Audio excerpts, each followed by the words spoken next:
Reverend Eric Burton, he's planning to go to Manila and as well, nag-pray po tayo ng center natin. Pwede tayong tumambay, magkape ng unlimited, matulog, diba, mag-camping, pagbagod ka na sa bahay, pay free wifi, unlimited coffee. Tayo po yung bibigyan ni Lord nun. At pag binigay po sa atin yon, sabihin natin, atin yon. Sabihin natin, atin yon. Ayun, siyempre. Sabi mo kay Kuya Abi, meron siyang dalawang haligi na ron. At yung dalawang hamba, tag-dalawa kami. So, ganun po kamakapangyarihan ng Diyos.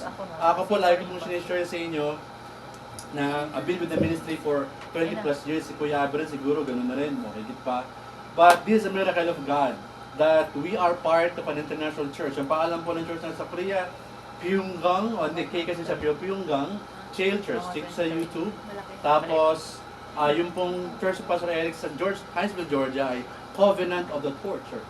So, yung sa Amerika, branch po siya ng Korea. Alright? Siguro nakita niyo naman sa Facebook, wala akong pumpay sa pag-post kasi sobrang first time makasakay ng airplane, PG. Palakpakan natin si Lord. Baka kayo nakapag-domestic na si ate, baka nakapag-domestic na. Ako hindi pa po talaga. Si Kuya Abi, nakapunta ng Middle East, kung saan, Ako first time ko po talaga yun. In my 50 years of existence in this world. So, blessing po talaga sa akin yun. Alam mo yung nasa tabi ka ng bintana ng ulap. Ang ganda pa ng ulap. Parang ignorante. Pa yung ulap, mataas. So, alam niyo yun. But we're praying that, yung mga batang generation makaranas nun kasi it's a blessing of the Lord, right? Kasi, bisan ginagawa naman siya, magpunta ka ng Hong Kong, bibili ka ng sapatos. Sapatos dahil pera. Anyway, before we begin our message for today, let us pray. Father in heaven, thank you very much for today. Glory to your name alone. And thanks for giving us this wonderful day. Maulan po talaga sa Pilipinas, pero pinapaaraw-araw mo naman, salamat po. At nagkakaroon ng chance to gather together. This for your name's sake.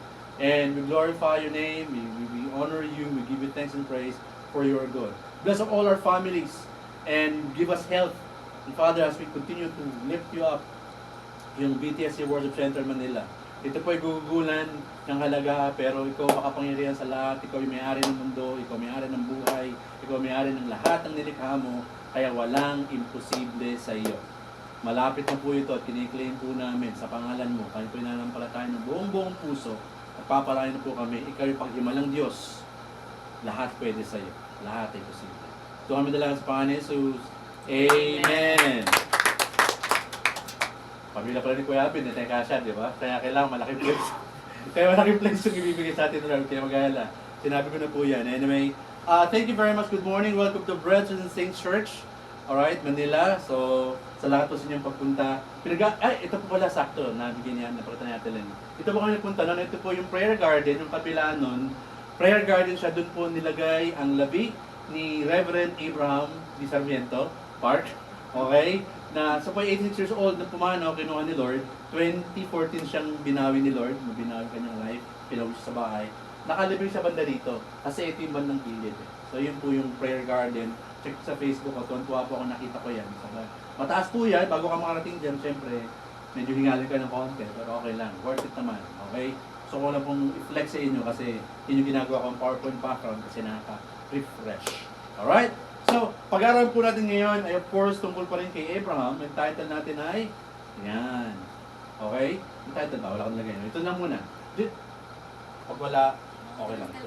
Ito lang muna ang title. Genesis 21:30, he replied, okay, accept the 7 lambs from my hand as a witness that dug this well.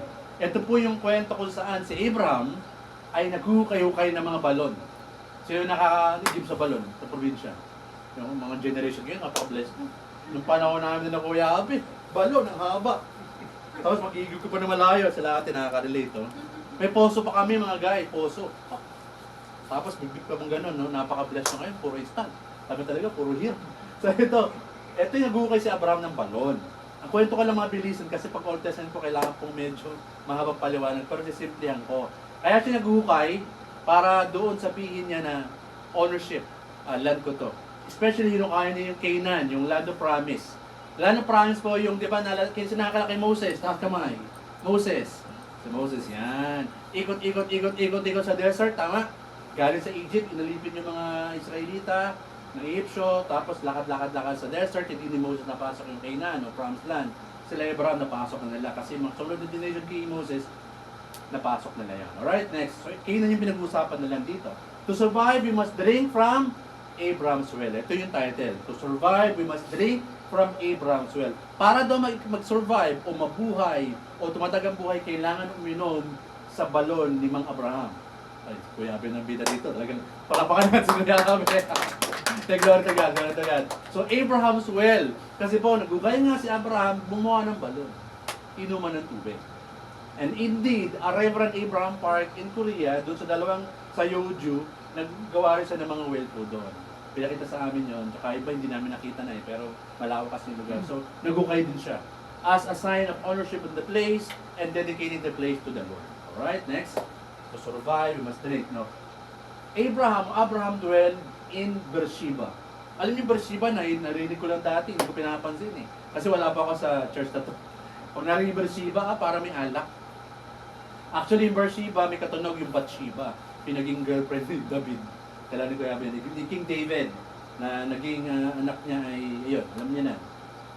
Medyo mahabang kwento, nagkasala sa David. Next, si Bathsheba po yun, Bathsheba yung tutuloy po. Abraham, the center figure redemptive of history.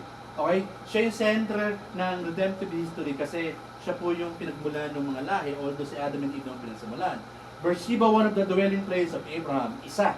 Kasi sabi dito, yung naging 10, pang-siyam ng Beersheba ang kanyang pinaglagiang lugar. Dwelling place, pinaglagian, pinagtambayan, pinagtirhan, dwelling places. So, Beersheba ay pang-siyam. Okay? So, alam niyo mga kaibigan, mga kapatid, medyo nakakatuwa po lang sa Old Testament times. Actually, sa mga Sunday school, pinag-aaralan na yan. Dadami alam mong word. Nga lang, medyo kasi normally kami mga nagtuturo sa Maynila, di ba, no, sisters and brothers, we dwell on New Testament. John 3:16 forever. For God to love the world, di ba? Famous. Walang problema dun eh. Nga lang, sa redemption history, ang ginawa ni Reverend Abraham Park, ang pagkakaturo ng mga pastor doon, binasa ni Reverend Abraham Park ang Bible ng 1,800 times o 1,800 times. Eh ako nabasa ko ata yung Bible ng buo. Sa talambuhay ko, no, mga kaibigan, 50 taon, 3 beses pa lang ang buo. 3. Pakaiba ito, mabilis pa. Pero gano'n lang. Eh kasi kung binasa mo naman, anong pakialam mo sa mga hari, anong pakialam mo sa kronika, anong pakialam mo doon, di ba? Pag binasa mo yun, kasi minsan pwede mag-programa ng gano'n. Magpo-program sa minsan pag may establish sa church, pabasahin natin yung buong Bible, medyo hindi maiintindihan ng buo yun. Pero maganda lang maglansa ng mata mo. Tama ko, Yabe? Makita mo lang, si Absalom pala, si Elisha pala. Mababasa mo lang siya. Hindi mo siya kailangan unawain ng buo. Kasi may mga passage sa Bible hindi mo talaga maintindihan unless nag-aral ka ng history kasi pag Old Testament, tandaan natin, historical yun.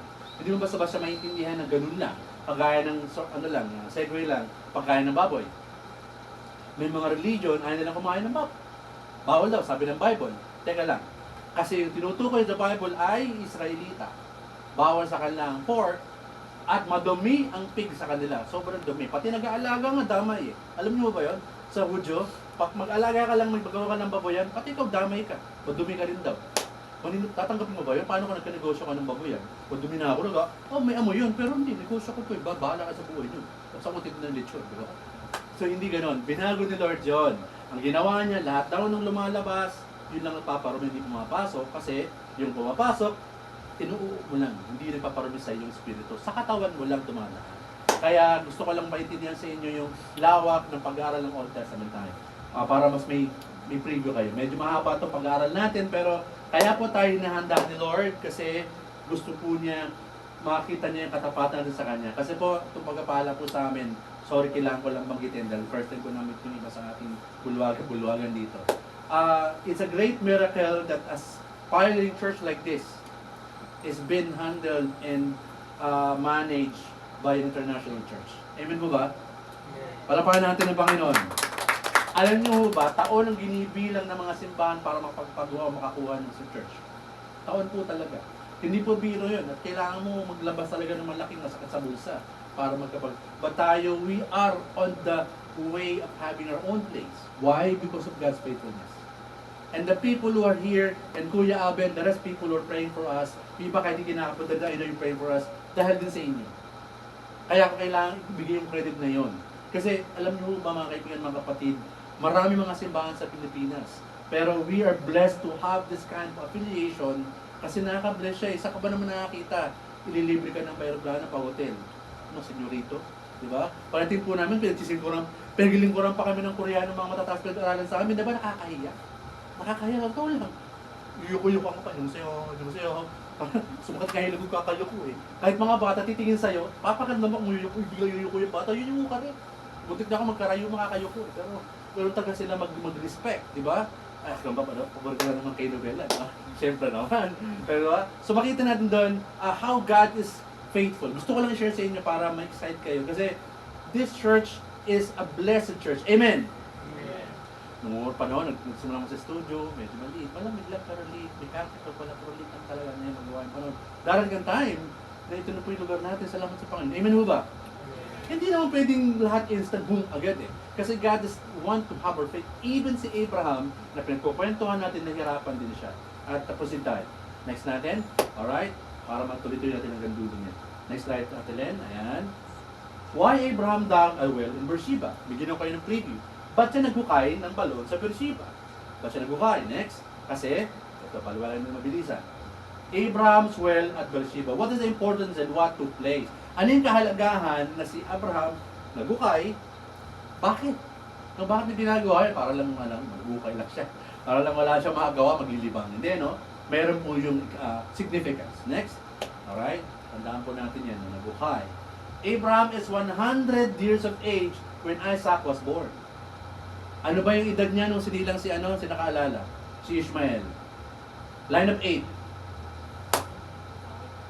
Line of 8 eh. At naalala niyo? 86. Grabe no?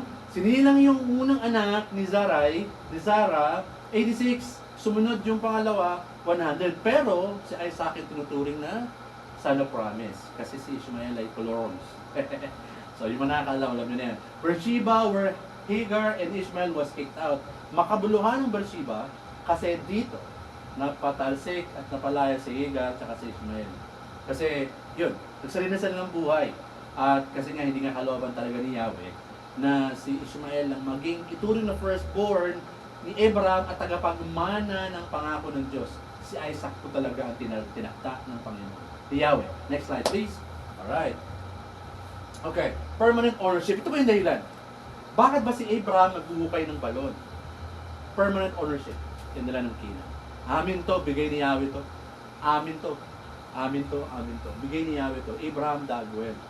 Alam niyo ba, sa tagal ko pong nagpapastor, napunta ako ng church na to, ngayon pa lang masyado pinag-aaralan to, wala akong pakialam na rin.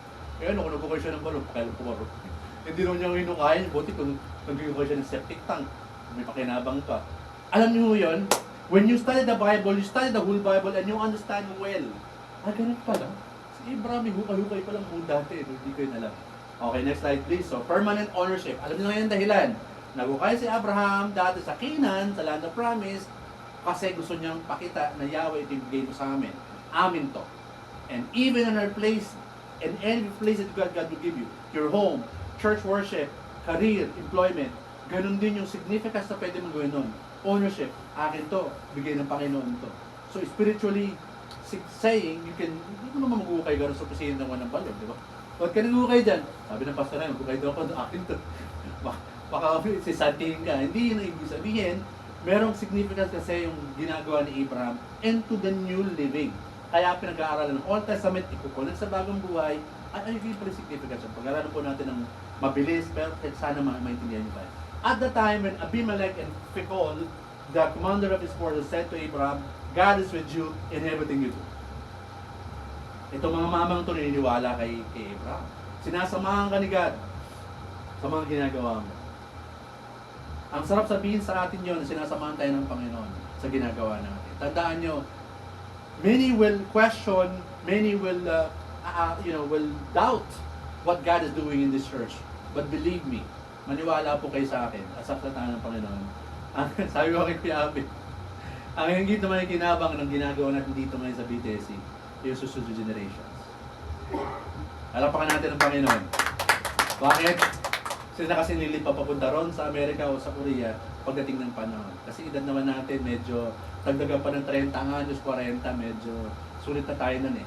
Pero yung pinagpapagura natin ngayon, sadyang generation ang susunod. Kasi this church is affiliated already kapamilya na doon, hindi na mamabura yun, no matter what happen. Tutuloy na po tayong Manila Branch Center ng Korea Church. Palakpakan natin ang Panginoon. Meron po silang Malaysia, I think may Japan, wala pa lang Pilipinas. Diba ang galing? Matutuwa ka, walang Pilipinas. At tayo po yun. Puso, palakpakan natin, puso! Pasapipan. Next. Alright, glory to God, glory to God. Genesis 21:23, now make promise to me here while God is watching. Give me your word that you will treat me fairly. Kasi natatakot itong mga mama eh. Bukong gagalawin ha. Alam ko sinasamahan ka ni God. Promise that you will treat my children and their children the same way. I've been kind to you. Now you be kind to me in the country where you are living as an outsider. Sabi ng mga mama sa kanya, sinasamahan ka Abraham ni Yahweh ha. Chill ka lang, huwag mo mababanatan. Huwag mo pa rin mamatay kami. Huwag mo gagawin mga anak ko ha. Parang sobrang believe dito sa Panginoon na itong mamang ito, nagsiserve sa Panginoon o kay Yahweh, alam nila yung kapangyarihan ng Diyos. Ganun kasimple yung talata. Mapapansin mo yung sinasabi ng mga nagsasabi kay Abraham, natatakot sila na baka sila i-curse or something o baka pray silang sila ay may mangyari sa kanila. Pero sabi niya, mabuti ako sa'yo ha. Praise tayo ha. Close tayo Abraham. Alright? Ganun po katindi ang pagrespeto sa mga kumikilala ng serve sa Panginoon. And even our Korean church, ganun din sila mag-respect sa servant ng Diyos. Believe me, ganun po talaga sila. They know that God's called you to serve. Pastor ka man, meron po silang mga iba-ibang tawag. May pastor, may missionary, may evangelist, may elders o elder. So hindi lang pastor ang bida, o pastor ka, ikaw bida. Hindi po, marami puro nagsaserve. May mga kanya-kanya na tawag at may elevation naman yun. In due time, kung mag-pastor, mag-awak ng church, pwede naman. I just want to share with you some information. Next slide please. Alright. Genesis 21:25, basahin po natin. 1, 2, 3. Then Abraham complained to Abimelech that his servants had taken over a well of water. Boss, sandali lang. Meron kayong kinugkog na aking balon na nagawa ko. Bakit yung ginagalaw yun? Ginawa ko yan. Parang gano'n lang naman yung sinasabi ni Abraham na ba't yung pinakikilaman yung balon na kasi pumalaga po ang water nun. Siyempre, pag upay ka ng balon, may tubig. So, pamainom ng mga tao. Ngayon lang si Abraham medyo nagreklamo siya sa talata ito. Next slide. This 21:25. And 21:30, Abraham replied, accept the 7 lambs for me. They will be a witness that I dug this well. O, ito na pitong tupa. Ito, alay ko sa inyo ha. Tanda to na ako naghukay nito. Ako naghukay ha. Kasi mahalaga nga sa kanila yon. Tandaan po natin, we're talking about Jewish or culture. Nag-aaralan po lang. Kasi Pilipinas, pero maghukay rito ng balon. Pag naghukay ka sa kapitbahay mo, akin to. No, akin yan. Di ba? Paawahay, pababarangay ka. Hukay ka ng hukay. Walang gagawa nito eh. Di ba parang eng-eng. Di ba? Kaya nga niliwanag ko, Israel po ito. Culture po nila yon. Pero binibigyan natin ng kahulugan dahil yun yung salita ng Panginoon na kailangan natin makuha ang lesson. Bakit ganun? Next slide please. Alright. Thank you very much. 21:31. So that place was named Beersheba. Yan na. That's because there the 2 men came to an agreement. O sige, yun na yung balon. Akin yun ha. Ako nagbukay. Pero sa'yo na. Beersheba. Nagkasundo sila, gentleman's agreement. O, shake hands. Ako gumawa niyan, pero sa'yo. Gets? Ganyan pa rin ko na yung Beersheba. Kala ko Beersheba parang soju, parang halak. Hindi. Mukhang tunog lang. Next slide please. Ayan na. O, di ba? Sasabi ko lang. Beersheba in Hebrew. Ayan na. Beer, well. Pwede rin kayo. Kaya kinuha yung beer na ininom natin. Beer, balon, well. Sheba, 7 wells, 7 balon. The well of an oath, o kaya ang balon ng mga pag-uusap or pangako. Oath, sign of possession ng Canaan. Yun po yung nangyayari sa lugar ng Beersheba. Okay? Alam, no? Pag-uwi sa bayan, pinag-aralan nyo, si Abraham at Beersheba, at least pinalalakan ko. At least, kahit 2 words. Ano pa ang dahilan? Eternal covenant. Covenant of the torch. Torch mismo si God yan eh. Next slide please. Yung pangalan ng church natin sa America, Hinesville, Georgia, headed by Reverend Abraham Park. Abraham Park, Eric Burton, nagkalwalo. Genesis 21:33. Abraham planted a tamarisk tree. Sabi ng tamarisk. Isa pa, tamarisk. Tamarisk. Anong puno yan? Hindi ko alam yan. Mamaya paliwanag natin. In Beersheba, there he called on the name of the Lord, the God who lives forever. Never, bihira ka pong nandito. Ang tagal-tagal nag-Bible study. Ngayon, puro napunta si Tamaris. Ano ba yan? Tignan na yung picture natin din. Ito po siya. Can grow up to 100 plus years. Tamaris. O, meron na kayo panibago. Alam, Tamaris tree pala. Alam ko lang, Aratilis. Alam mo, mangga, santol, may tamaris pala. Parang bonsai na malaki. Diba, mukha siyang bonsai pero giant. Tama? Kasi bonsai na sa Hapon, ganyan. Ay, ganon. Pero siya, ang laki niya eh. So, can grow up to 100 plus years. So, maraming generations ang inaabutan ng tamaris tree. Galing, no? Natutunan ngayon. Next slide, please. Although, kinukuha natin sa ilang minuto lang. Okay lang.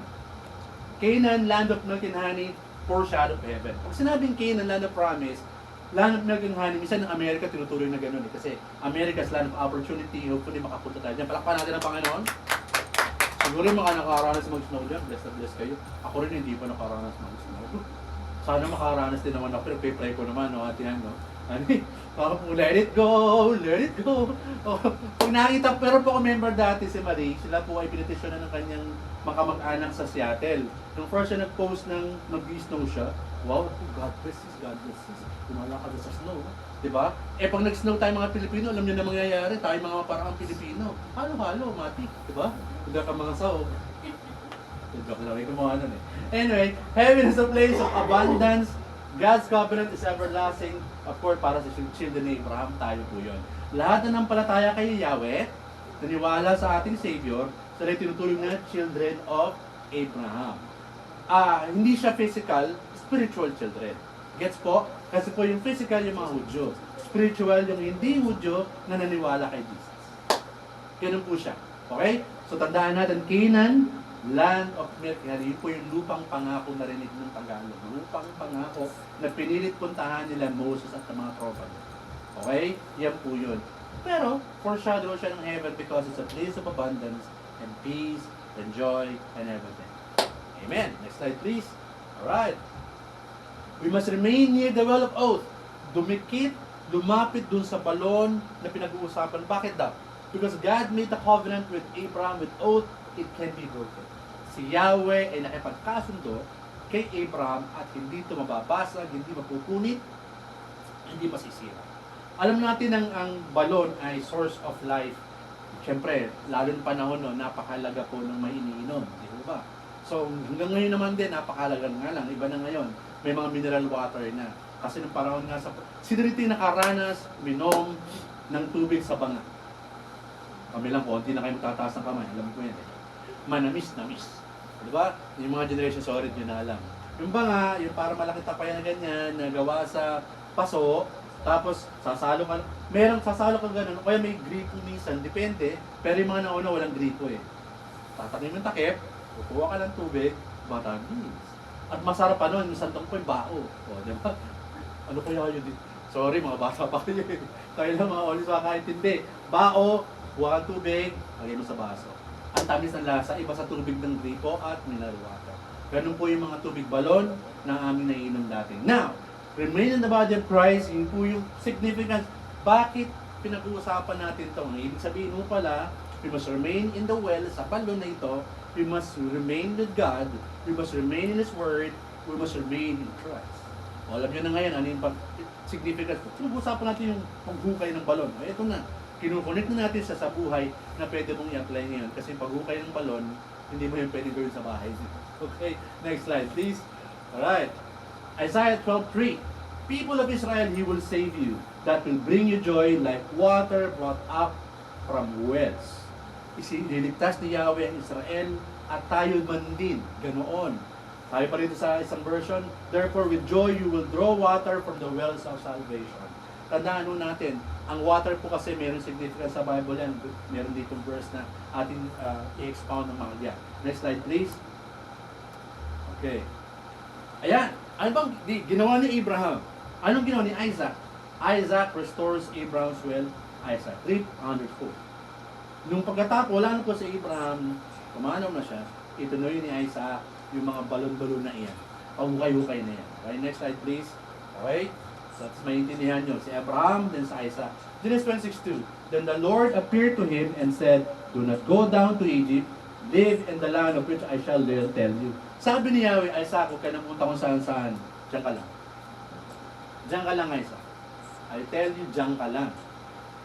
Ang verse na to, ang ibig sabihin ng Genesis 26:2, obedience of Isaac to Yahweh. I-order eh. Diyan ka lang. Pag sinabi kong diyan ka, diyan ka pagpapalain, diyan ka lang. Mahirap eh. Hindi, diyan ka lang. Stay there.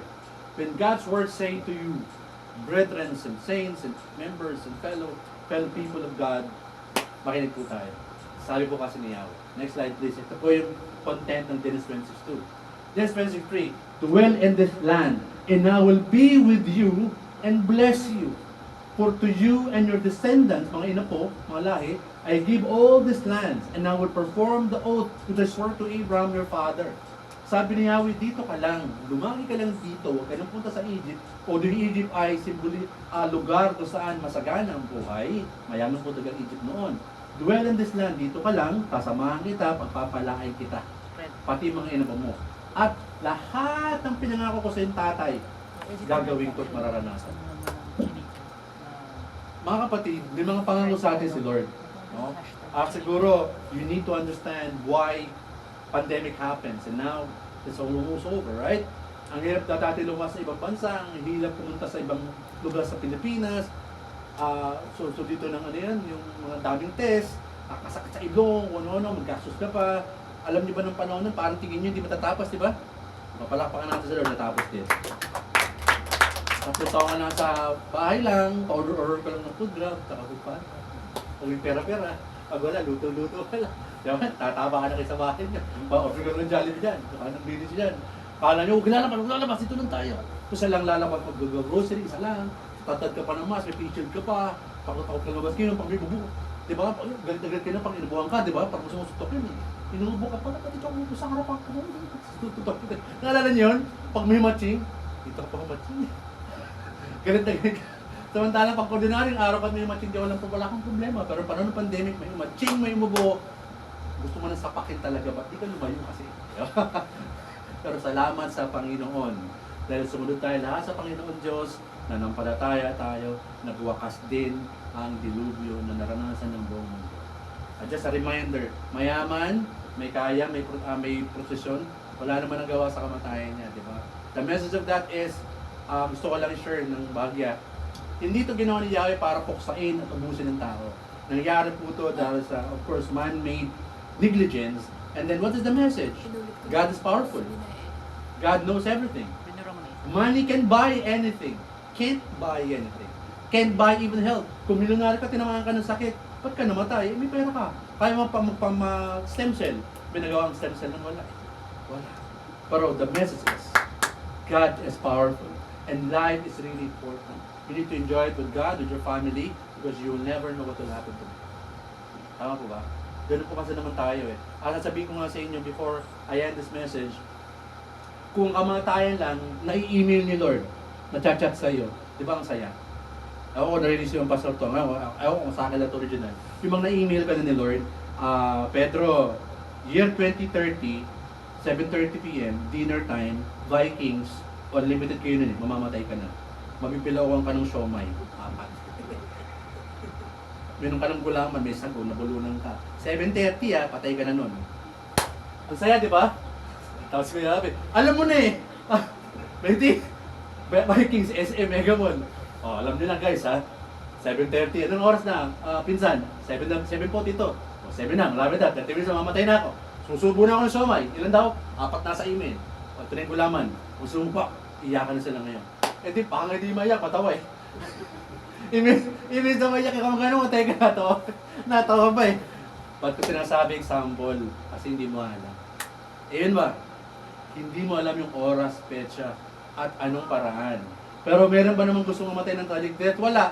Lahat siguro dito magsasabi, gusto ko Lord, pag namatay ko, yung ano lang. Yung ano lang, natutulog lang ako. Amen? Ayaw mo yung wasak-wasak ka doon, parang giniling. Ayaw mo naman nun, di ba? Reality lang. Totoo lang tayo. Gusto mo lang, tulog ka lang. Di ba? Naalala ko nga yung isang sorry tatapos yung mabilis yan. Yung may namatay ng kamag-anak, sabi niya, inaayusin ng kaanak nila. O yung kamag-anak namin, ayusin nyo lang po yung pag-ayos nyo naman sa bangkay niya, yung parang natutulog lang. Punerarya, nilabas yung kamag-anak nila. Paglabas ng kamag-anak nila, nagulat yung napatras yung kamag-anak. Nakapadyama, tsaka naka-bolster. Sabi niya, parang natutulog lang. Meron pang manikan, stop. Ang ganda package doon, baka subukan na. Anyway, life is important. Believe in God, because you will never know what will happen tomorrow. Simple message ng kwento. Okay, Isaac obeyed and was blessed. Sumunod si Isaac, pinagpala. He remained in Canaan, protecting the land even in the midst of famine. May problema sa Israel eh. Tagutom nga nun eh. Sabi ni Yahweh, diyan ka lang. Hindi Lord. Yahweh, may problema nito. Walang pagkain masyado. Diyan ka lang. Ako bahala. So Isaac stayed in Gerar. Yun po yung sa Canaan. Gaano po kahalaga yung pagsunod ni Isaac kay Yahweh? Sinabi nga ni Yahweh, hindi nga po mahirap eh. Itong church namin medyo aandap-andap pa eh. Hindi! Tuloy mo lang. Wala pang hindi, tuloy mo lang. Alam niyo ba, minsan nahihiya ako magpaalam kay Pastor Eric. Kasi ayoko lumabas ako lang ako sa faith. But I just want to confirm. Gusto ko lang i-confirm eh. Gusto ko lang i-confirm na magkaka-worship center kami, gano'n. Nakailan na ako, nakadalawa na ata akong false message ko Kuya Abby yung sagot sa akin eh. Siguro sabi ko, Lord, tama na. Pag sabi, wala na akong pananampalataya nito. Meron. Maghintay ka lang. Ano tayo dyan? Manila branch yan, huwag ka mag-alala. And you will see mga kamag-anak kay Abby at mga hit namin dito. Para makita nyo ito yung kapangyarihan pa. Hindi para yung bumibig totoo. Yung salita ng Panginoon totoo. Kasi sumusunod sa kay Yahweh, pinagpapala. Palakpakan natin ng Panginoon. Hallelujah. Next slide, please. Alright. Thank you, Jesus. We need to stay in Christ, stable and rooted. Kahit anong imperfection ng buhay mo, kaibigan, kahit na nahihirapan ka, kahit na i-bash ka ng kamag-anak mo, kaibigan mo, kapitbahay mo, katrabaho mo, kaklase mo, na wala kang kwentang Christians na mukhang hindi ka Christian, you keep on. You keep on. Well, in the first place, kahit naman anong gawin na sa buhay mo, nasirahan ka, wasakan ng pagkatao mo, it's still you and God is nag-uusap. Kasi alam nyo, kaya marami nahihirapan to come to God, nami-pressure sila. Kasi kaya na pag-ignore ka, dapat perfect ka. O sino ngayon nakasunod 10 commandments, taas naman. Yung 10 perfect. Pag checkan yung 1/4 sheet of paper mo, perfect. 10 commandments, 10 over 10. Di ba ganun yun? Pag ikot ng papel, nakakount tapat ng best friend mo yun na papel mo, pala, duduktorin na kami, perfect sa'yo pa kayo. Naalala ng mga nakakaalaan. Clockwise! Best friend mo nakakuha. Pareho kayong perfect, di ba? Nakaka-relate ako nun. Gawain kayo nung high school ako eh. Di ba? Siyempre, magkunay sa krimen, di ba? Para kayong perfect sa quiz, bura-bura yung mga sagot mo. Anyway, tandaan natin, ito yung Genesis 20. Basahin po natin Genesis 20:30. 1, 2, 3. Isaac became rich. His wealth continued to grow until he became very rich. Sobra naman. Very rich pa. Hindi pa dinugtong itong very, very, very rich. Why? He obeyed God. Ay, si Pastor, nagtuturo ng prosperity gospel. Wait, panali lang. Hindi ko naman tinuturo yung prosperity gospel. Kasi sabi sa talata, yun talaga yung nangyari. Kasi may natuturo ng prosperity gospel, ibig sabihin, no matter what you do, pagkabala lang ang habol mo, hindi eh. Kailangan maintindihan yung pagsunod ang na-highlight better than the blessings. Kasi yung iba, kahit ano kayo mo, pagpapalain ka, kahit ano pagpapalain ka, yun yung prosperity gospel. Kailangan mong sumunod at maintindihan. Si Isaac, ganun ang ginawa niya. Iyon ang maliwanag sa talata, nakasulat, kahit anong version basahin mo, ganyan mo siya maiintindihan. Isaac became rich. His wealth continued to grow until he became very rich. Yun po ay kayamanan ng physical, hindi po yun yung parang significance lang o simbolismo. Talagang gumanda ang buhay niya. Sino po rito yung gusto talaga yung maganda ang buhay? Taas kamay. Lahat tayo. Palakpakan natin ang Panginoon. Ako dineclare ko yung kotse kong yan na classic, mapapalitan ng Panginoon. Amen? Amen. Bata pa naman ako eh. Gaya pa naman ng Panginoon pa. Kami ni Kuya Abby, 30 years pa kami dito sa mundo. So siya ay, ilang ka na? 55, no? Ako 35, so nagsinungaling. Sobrang nang discountan yung mga edad. Anyway, Genesis 20:14. He had many flocks and herds and servants. Isaac had so much that the Philistines became jealous. Ako, jealous mga Philistines na kanya. Sobrang naman itong mamang ito, pinagpala ng higit. Nakita niyo yung pagsunod ng isang Isaac. Nakakaigitan tuloy. Sometimes ganun ka, di ba? Pag may bago kang TV, mga kapitbahay mo, TV niyo binili, yung gabago madaling masira yan. Bago yung rep niyo ha. Hindi naman malamig yung yelo niya. Napansin niyo, pag may bago kayo, hindi mabati ng iba, alam mo na. Minsan may damit ka na pagkaganda-ganda, parang bandera na ng Puerto Rico yung damit mo, hindi binabati ni Kumare. Alam na. May something. Kasi kung nakaganda, parang ganda ng damit ko, parang bandera ng Kastila. Babatiin. Alam mo na pag may jeling-jeling ng konti, pag babagay-bagay ka na ganyan, hindi ka binabati.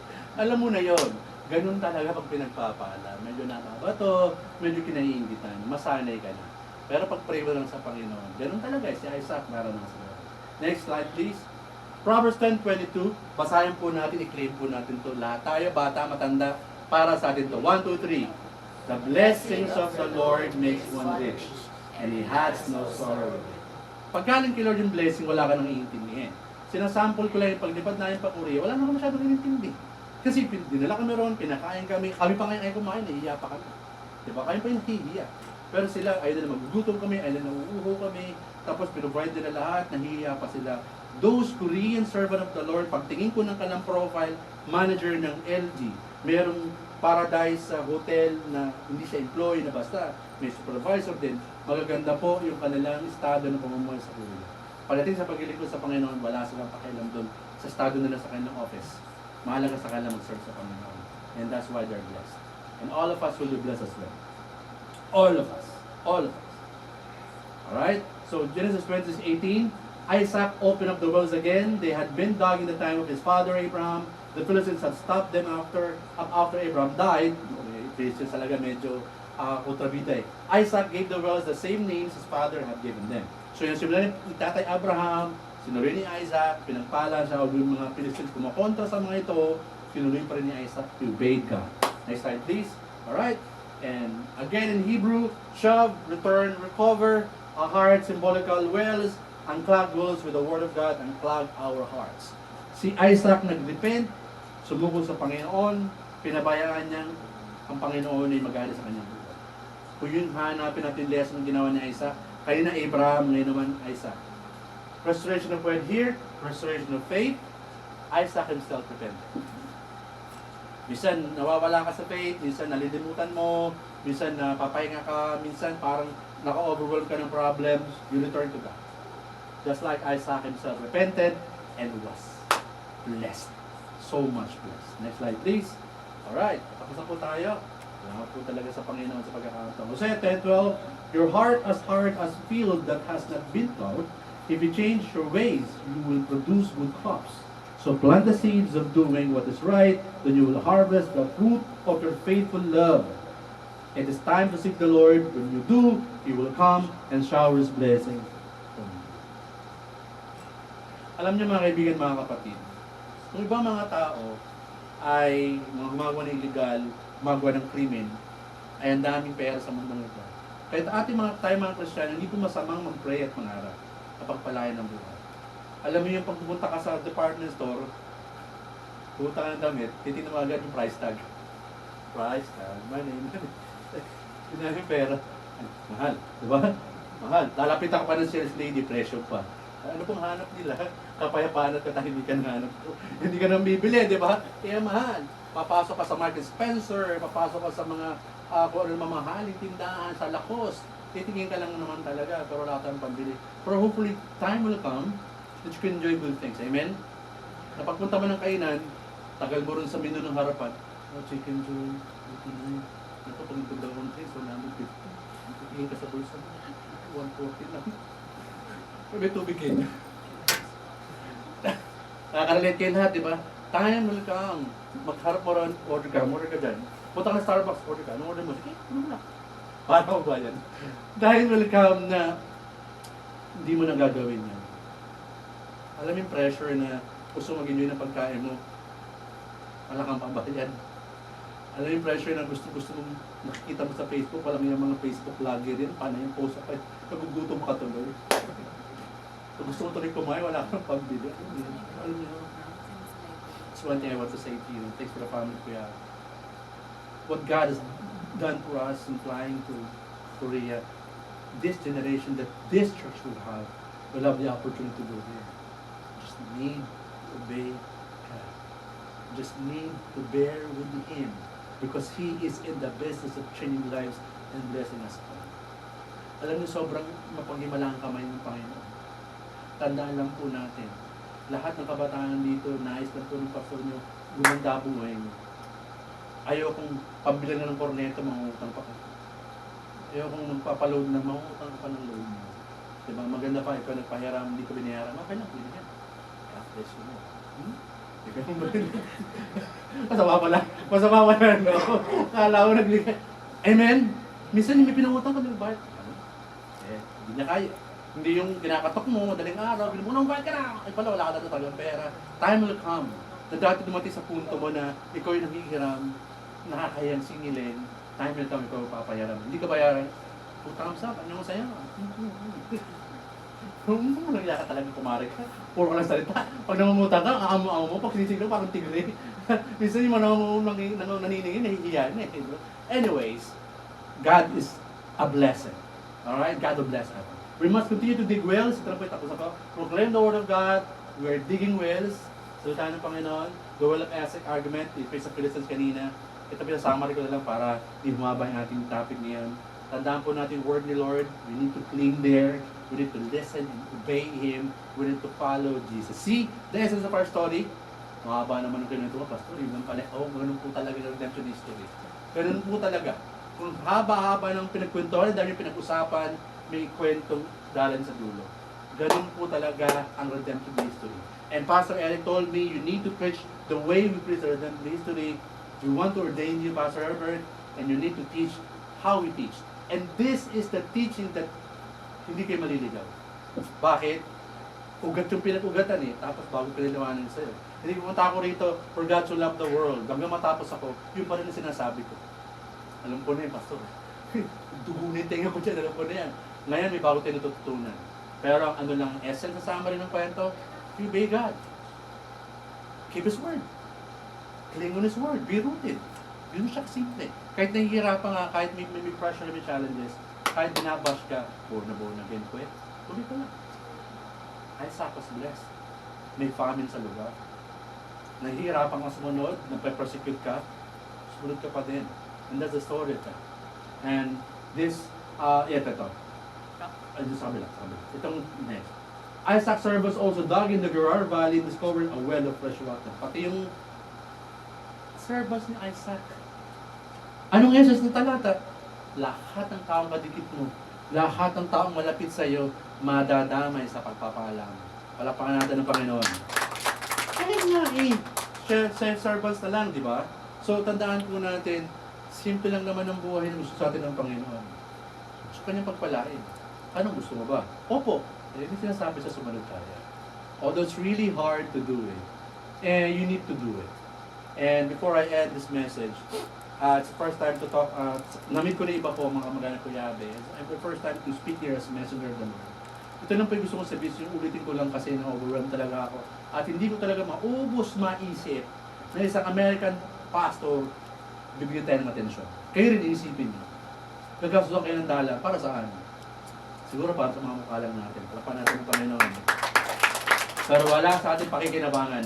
Yung sabihin kung return of investment, wala po siyang makukuha sa akin. Pera, in return, wala rin talaga. Ano meron sila? Gusto lang na lang i-share ang word ni Lord, gusto lang pagpalayan ng ibang lahi, gusto lang makita na ang redemptive history, hindi lang pang Korea, hindi lang pang Amerika, pang buong mundo din ang salita ng Panginoon.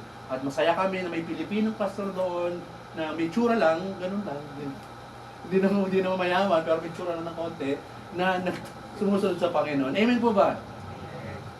Young people, before I leave this pulpit today, listen to this closely. Ulitin ko. Kami ni Kuya Abe, hindi na kayo masyadong bata. Lahat ng ginagawa namin, ulitin ko. Kayo na yung magbe-benefit ng totoo. Parang itong ginawa ni Abraham sa Isaac na yung kumuha ng mas marami. Sisi-sisi ka. So paglaki ng simbahan ito, sino may mag-aeroplano palagi? Kami na ba? Kayo na yun. Nagpabola ba ako? Hindi. Hindi. Kasi yung sinasabi ng pastor doon eh. But it begin in obeying. And that's be my teaching again and again. Gusto mong pagpalain, sumunod muna tayo. Alright? Sumunod muna tayong lahat. At darating ang pagpapala, siksik, liglig, at umapaw. Tayo po tayo lahat. Hallelujah. Amir tuloy. Pakilabas mo nga yung mic so Kuya Abi can also pray. Yeah.